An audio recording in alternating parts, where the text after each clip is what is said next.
The first time they called me a liar, it was in front of everyone. I was standing in the living room of the house I had helped build. My hands were shaking. My heart was beating so loudly I thought I might faint. And my husband, the man I trusted more than anyone in this world, looked at me like I was a stranger. "Stop pretending, Sarah," he said coldly. "You've lied enough." My name is Sarah Bennett. I am 34 years old. I used to believe that love meant safety. I used to believe marriage meant protection. I was wrong. 3 months before that day, everything was normal. Daniel and I had been married for 6 years. We met at a small cafe near my office. He spilled coffee on my notebook and apologized 10 times. I laughed. That was the beginning. He was kind then. Soft-spoken. Protective. He said he admired how hard I worked. I had saved money for years before we married. I invested carefully. I worked late nights. I trusted slowly. But I trusted him. After marriage, we bought a house. He told everyone it was our dream home. I paid most of the down payment. I didn't mind. We were building a life together. Or so I thought. The problems started slowly. His mother, Linda, began visiting more often. At first, she was sweet. She brought food. She smiled at me. She called me a doer. Then the small comments started. "You work too much. You don't cook like Daniel likes. You should listen to your husband more." Daniel would stay silent. I thought silence meant peace. Now I know silence can mean agreement. One night, Daniel came home late. He looked tense. "We need to talk," he said. Those 4 words. They always mean something bad. He sat down at the dining table. He didn't look at me. "My mother says you've been hiding money."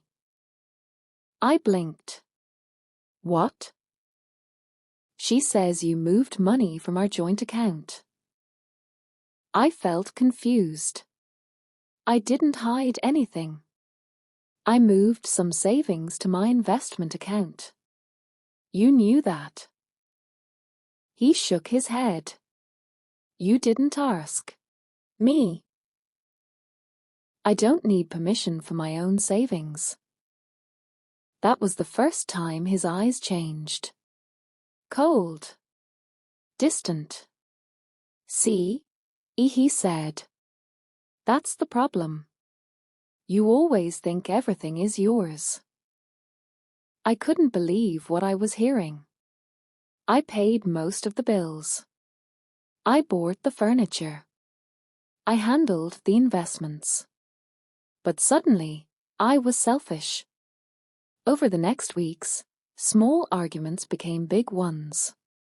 Linda visited almost daily. Sometimes I would enter the room and they would stop talking. One evening, I heard her whisper. "She thinks she's smarter than you. She's controlling you.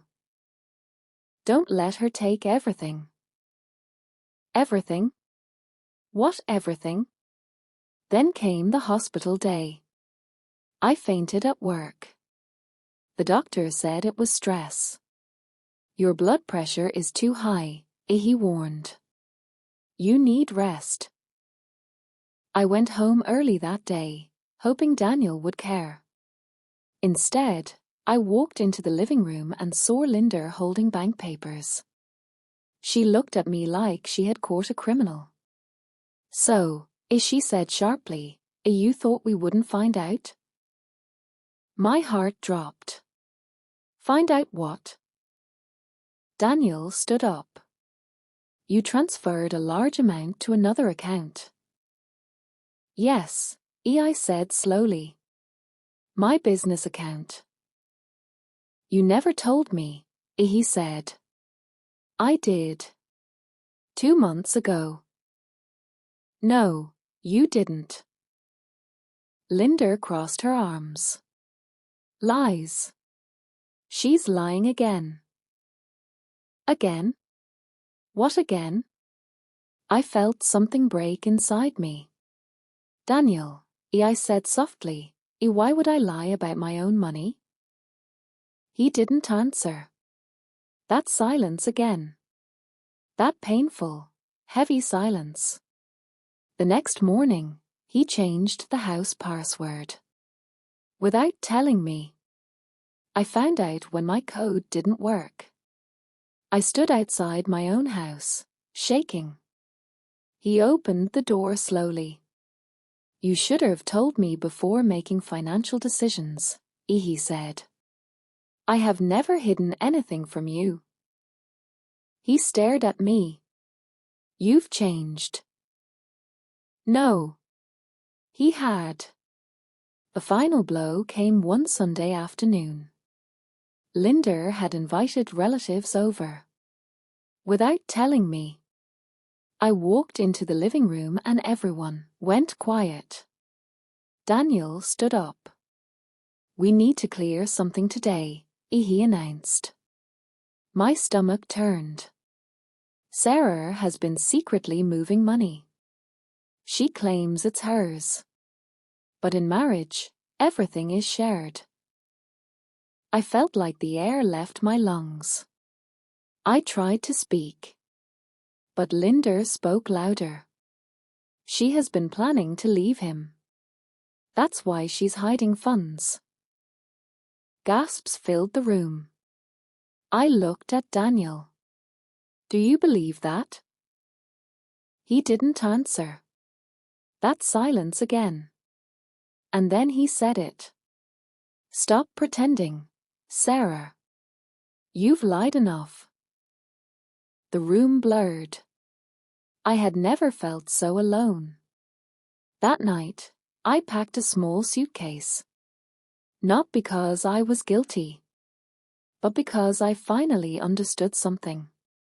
When someone decides you are the villain, nothing you say will change their mind.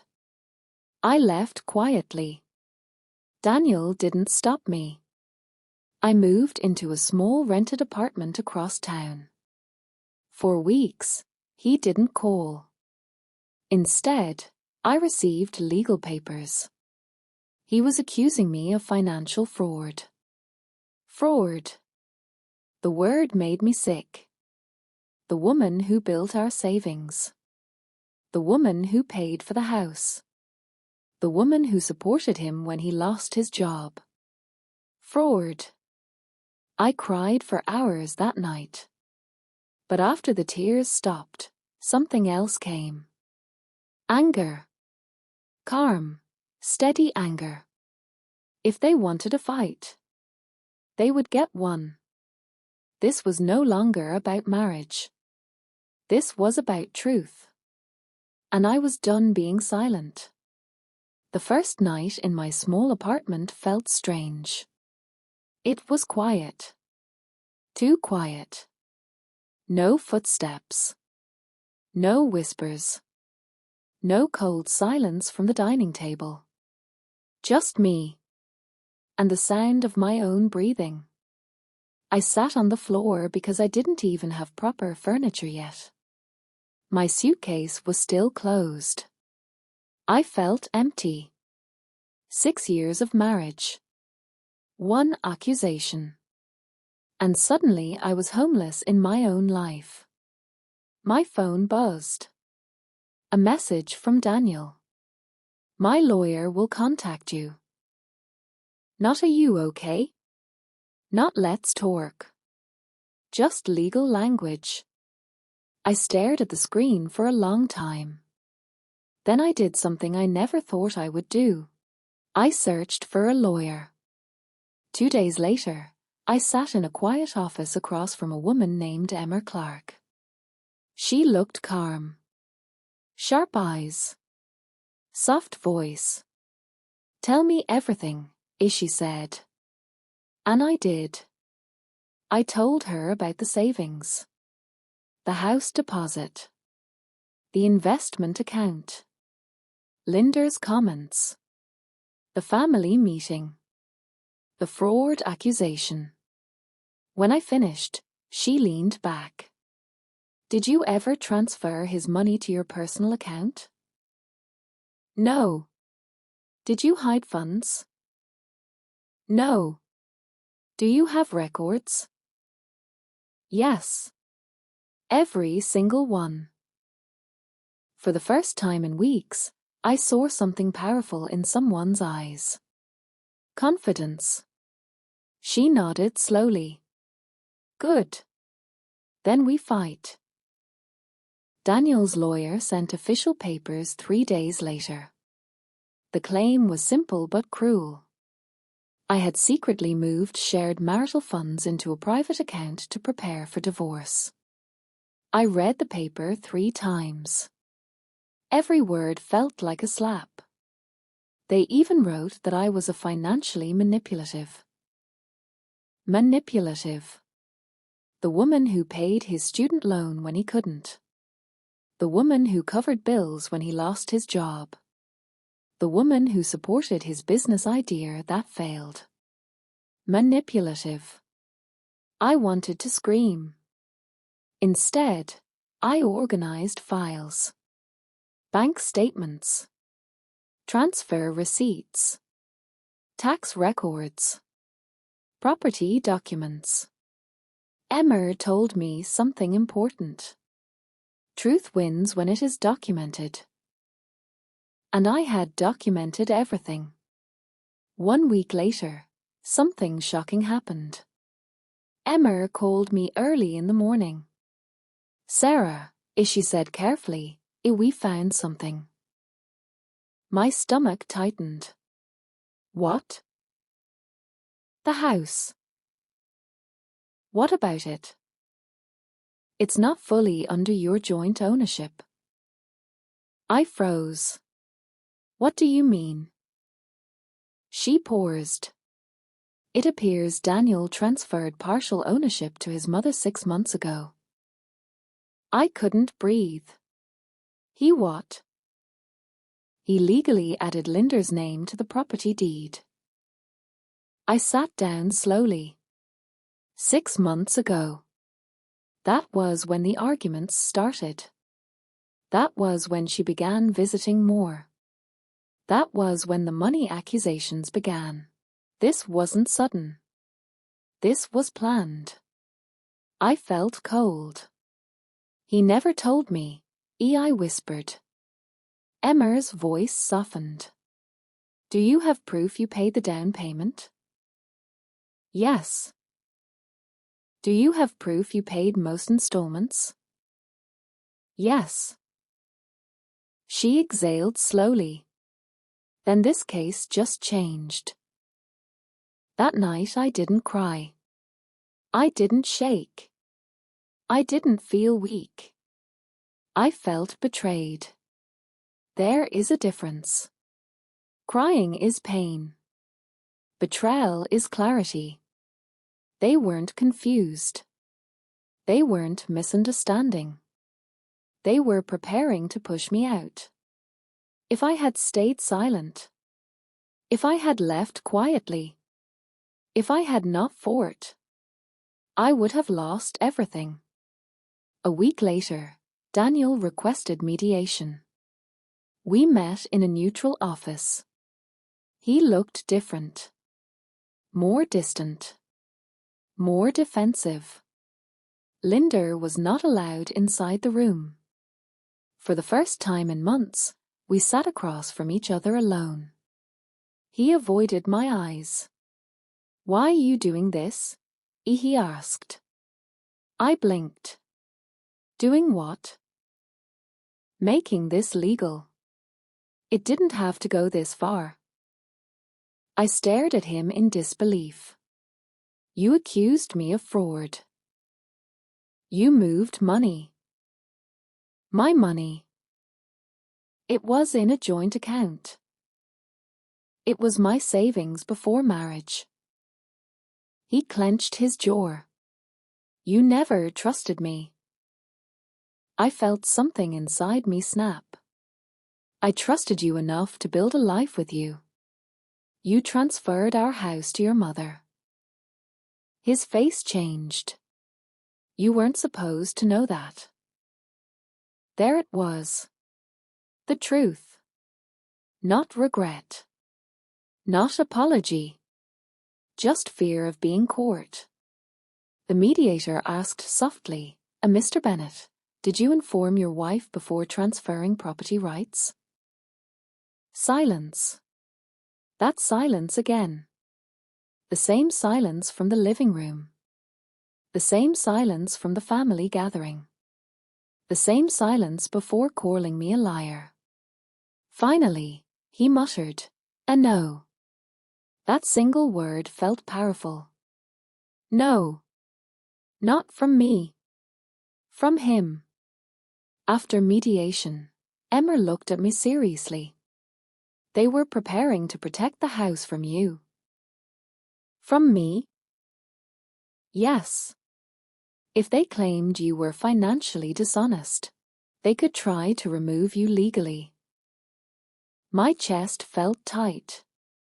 So this wasn't about money. No, she said quietly. This was about control. The court date was scheduled. 3 weeks away. 3 weeks to prepare. 3 weeks to relive every memory. During those weeks, I started seeing things clearly. The small insults. The silent treatment. The private conversations. The pressure to quit my job. The sudden financial concerns. It wasn't sudden. It was a slow plan. And I almost believed I was the villain. That hurt the most. How easily they made me doubt myself.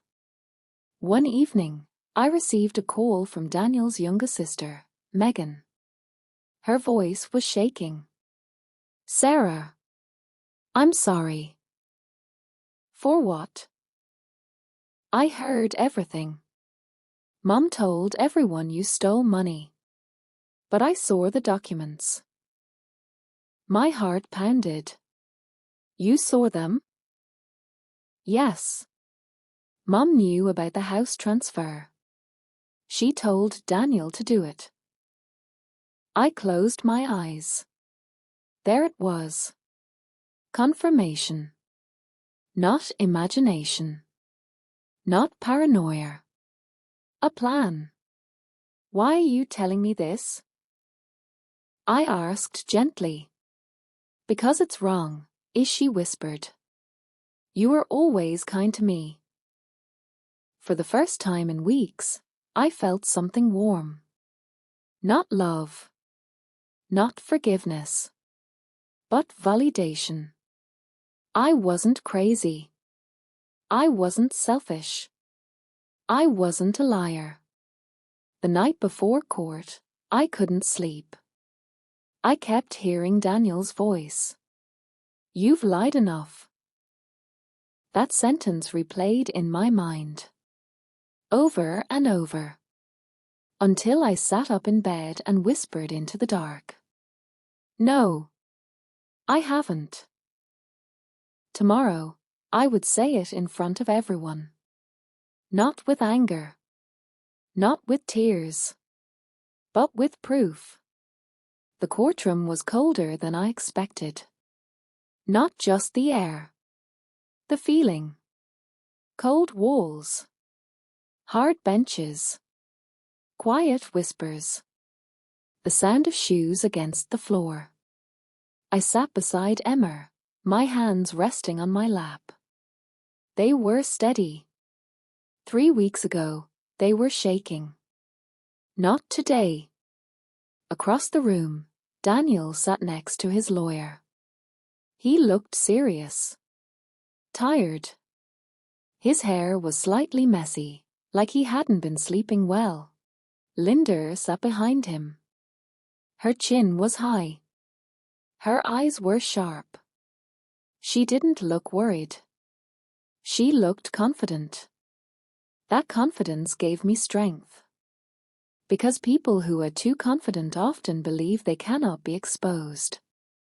When the judge entered, everyone stood. My heart beat hard, but not from fear. From truth. The case began. Daniel's lawyer stood first. He spoke clearly and loudly. Your Honor, Mrs. Sarah Bennett transferred large sums of money from a shared marital account into a private investment account without informing her husband. This was a deliberate act to hide assets in preparation for divorce. The words sounded heavy in the room. Hide assets. Deliberate act. Preparation for divorce. Each sentence tried to paint me as someone selfish and secretive. I kept my eyes forward. Emma gently touched my arm. Breathe, she whispered. I did. Then Daniel's lawyer continued. We also question her financial transparency throughout the marriage.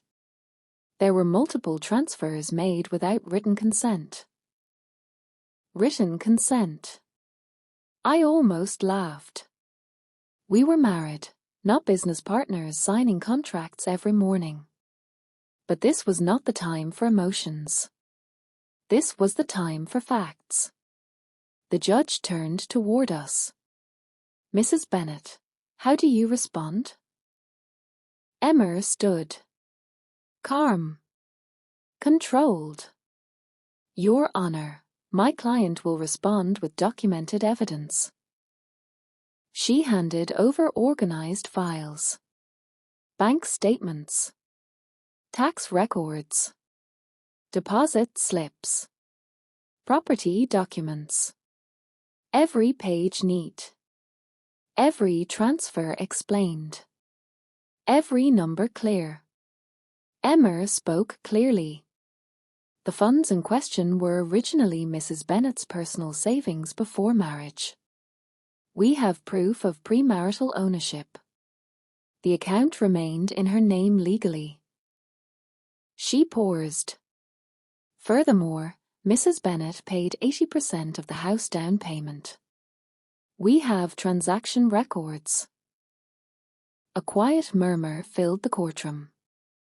I saw Daniel shift in his seat. Linda's expression changed slightly. Just slightly. Emma continued. There is also an important detail regarding the house ownership. She held up a document. 6 months ago, Mr. Bennett transferred partial ownership of the marital home to his mother without informing his wife. The room went silent. Complete silence. The kind that makes your ears ring. The judge looked at Daniel. Is this true? Daniel's lawyer stood quickly. Your Honor, that action was legal. The judge raised a hand. That was not my question. He looked directly at Daniel.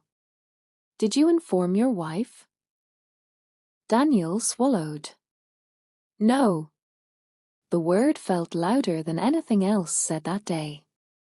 No. My heart pounded. Not from fear. From relief. Finally. The truth was not coming from me. It was coming from him. Emma spoke again. This property transfer happened shortly before Mr. Bennett accused my client of financial dishonesty.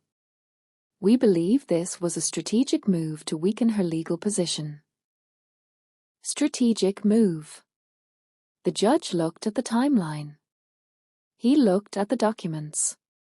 He looked at me. Mrs. Bennett, did you ever attempt to hide funds? I stood. My legs felt strong. No, Your Honor. Every transfer can be traced. I never hid anything. I invested my own savings. I informed my husband verbally, but he chose not to remember. My voice did not shake. I felt proud of that. Then something unexpected happened. Daniel's lawyer tried to argue again. Even if the funds were originally hers, marriage changes financial structure. The judge interrupted. Marriage does not erase legal ownership. Silence again. But this silence felt different. This one felt like protection. Then came the turning point. Emma called a witness. Megan, Daniel's younger sister. My breath caught. She walked slowly to the stand. She looked nervous. She took the oath. Emma spoke gently. Megan, were you aware of the property transfer? She hesitated. Yes. Did your brother discuss it with you? Yes. And what did he say? The room felt tight. Megan looked down for a moment. Then she lifted her head. He said Mom told him to protect the house, in case Sarah tried to take everything. Gasps filled the courtroom. Linda's face turned red. Daniel stared at his sister in shock. Emma continued carefully. Did Sarah ever speak about taking everything? No, and Megan said softly. She always talked about building together. My eyes filled with tears. Not from sadness. From being seen. Finally. Seen. Daniel's lawyer tried to discredit her. You're emotional. You may be mistaken. Megan shook her head. I'm not mistaken. The strength in her voice surprised everyone. Even me. After hours of discussion, documents, and arguments, the judge leaned back in his chair. He looked serious. He reviewed the files one last time. Then he spoke. This court finds no evidence of fraud. My chest felt light. Air rushed into my lungs. No evidence of fraud. The words echoed in my head. He continued. However, the transfer of marital property without spousal consent raises serious concerns. Linda shifted uncomfortably. Daniel looked down. The court will conduct a full financial review regarding property ownership. This wasn't fully over. But something important had happened. My name was cleared. Publicly. Officially. Legally. As we stood to leave, Daniel looked at me for the first time that day. Not with anger. Not with confidence. But with something else. Regret. Or maybe fear. I couldn't tell. Linda avoided my eyes. That gave me quiet satisfaction. Outside the courtroom, the sun felt warmer. Emma smiled softly. You did well. I nodded. But inside, my emotions were mixed. Yes, I won this round. Yes, my name was clean. But something deeper hurt. This was the man I loved. The man I defended. The man I built a life with. And he chose suspicion over trust. That night, I sat alone in my apartment again. But it felt different now. Not empty. Peaceful. I whispered softly into the quiet room. I am not a liar. And this time, I believed it completely.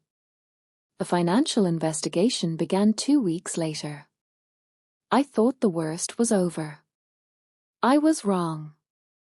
During the review, something unexpected appeared. Daniel had taken a large personal loan. Not once. Twice. And the money was not used for the house. Not for bills. Not for emergencies. It was used to invest in a business idea his mother supported. The business failed. He never told me. Instead, he slowly used money from our joint account to cover the payments. When the investigator asked him about it, he looked nervous. For the first time, I saw the full truth. He was not protecting himself from me. He was hiding his failure. And blaming me was easier than admitting it. That realization hurt more than the accusation. Because it showed me something simple. He didn't trust me with his weakness. The final court date arrived. This time, the room felt different. Quieter. Heavier. The judge reviewed everything: the loan documents, the hidden debt, the property transfer. Then he spoke clearly. There is no fraud committed by Mrs. Sarah Bennett. My name sounded strong in that room. He continued. The unauthorized transfer of property and undisclosed financial decisions by Mr. Bennett show financial misconduct. Daniel's shoulders dropped. Linda looked pale. The judge ordered the house ownership transfer to be reversed. The hidden loan to remain Daniel's responsibility. Fair division of marital assets based on contribution. I didn't feel happy. I felt calm. Justice doesn't always feel like celebration. Sometimes it feels like closure. A week later, Daniel came to my apartment. He looked tired. Older. I never meant for this to go so far, he said quietly. I looked at him for a long moment. It went far the moment you called me a liar. He swallowed. I was ashamed. I failed. I didn't want you to see me as weak. My voice softened, but not enough to forgive. I would have stood beside you. But you chose to stand against me. Tears filled his eyes. But something inside me had changed. Love cannot survive without respect. And mine was gone. He left without another word. That was the real goodbye. The divorce was finalized peacefully after that. No more drama.